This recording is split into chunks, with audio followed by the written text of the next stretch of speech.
அதாவது வெனிசூலா மீது இப்போ சைக்கலாஜிக்கல் வார்ஃபேர் நடக்குது. இது வந்து ஃபுல் ஃபிளெட்ஜ்டு கைனடிக் வார்ஃபேரா மாறுமாங்கிறது தான் இப்போ கேள்வியா இருக்குது. அதுல என்ன சிக்கல் இருக்குன்னா, அமெரிக்காவை பொறுத்தளவுல வந்து தரைவழியான போருங்கிறது சாத்தியப்படாது. தரைவழியா போனாங்கன்னா தோல்வி நிச்சயம். அதுக்காக தான் வந்து அஞ்சு நின்னுகிட்டு இருக்கிறானுங்களே தவிர, மத்தபடி ஒண்ணும் இல்ல. ஸோ அதற்கு தான் வந்து இப்ப சமீபத்தில கூட ட்ரம்ப் அனவுன்ஸ் பண்ண போறான்னு சொல்லிட்டு டக்கர் கால்சன் வந்து சொல்லியிருந்தாரு. ஆனா, அது கடைசி நேரத்துல அவன் ட்ரம்ப் அத பத்தி எதுவுமே பேசல. ஒரு மொக்கையா வந்து ஒரு ஒரு ஸ்டேட்மெண்ட்ட வந்து விட்டுட்டு போயிட்டான். ஸோ அதனால வந்து அவனுங்க பிளான வந்து தற்காலிகமா தள்ளி போட்டுருக்கானுங்கங்கிறது தெரியுது. ஆனா திரும்ப வந்து இத மறுபடியும் எப்ப வேணாலும் பண்றதுக்கான வாய்ப்பு இருக்குது. போருங்கிறது கிட்டத்தட்ட வர்றதுக்கு எல்லா வாய்ப்புகளும் இருக்கிறதா தான் கருதப்படுது, வெனிசுலாவ பொறுத்தளவுல.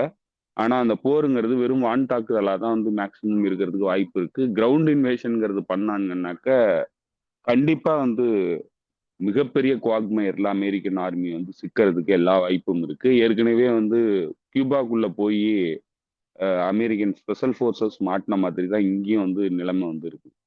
வான்வெளி தாக்குதல்ல அவனுங்களுடைய எய்ம வந்து அச்சீவ் பண்ண முடியுமான்னு பார்க்குறானுங்க. குறிப்பா இஸ்ரேல் பண்ண மாதிரியான ஒரு தாக்குதல் நடவடிக்கைய தான் வந்து அவனுங்க திட்டமிடுறதுக்கு வாய்ப்பு இருக்குது.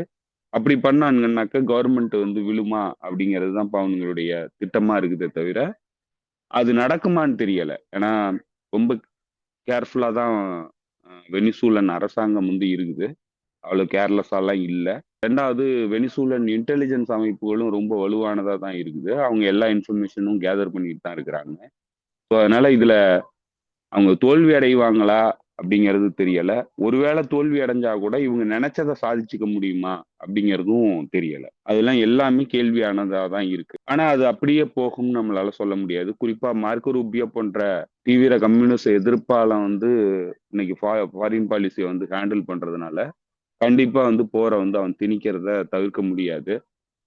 ஸோ அநேகமா வந்து போர் வந்து எப்ப வேணாலும் ஆரம்பிக்கும். ஆனா ரஷ்யாவ நம்பி நிக்க முடியுமா? அப்படின்னா, நம்ம ஏற்கனவே பல இடங்கள்ல பார்த்துட்டோம். ரஷ்யாவலாம் நம்பி நிக்கக்கூடாது. ரஷ்யா உதவி பண்ணுமா? பண்ணாதாங்கிறதெல்லாம் எதிர்பார்க்கக் கூடாது. கிடைச்சதுன்னா நல்லது.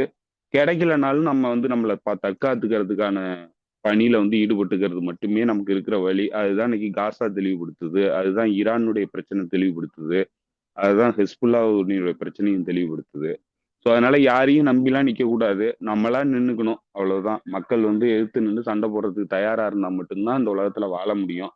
அதுக்கு வெனிசுலா மக்கள் தயாரா இருக்கிறாங்க. பொலிட்டிக்கலி மோட்டிவேட்டடா இருக்கிறாங்க.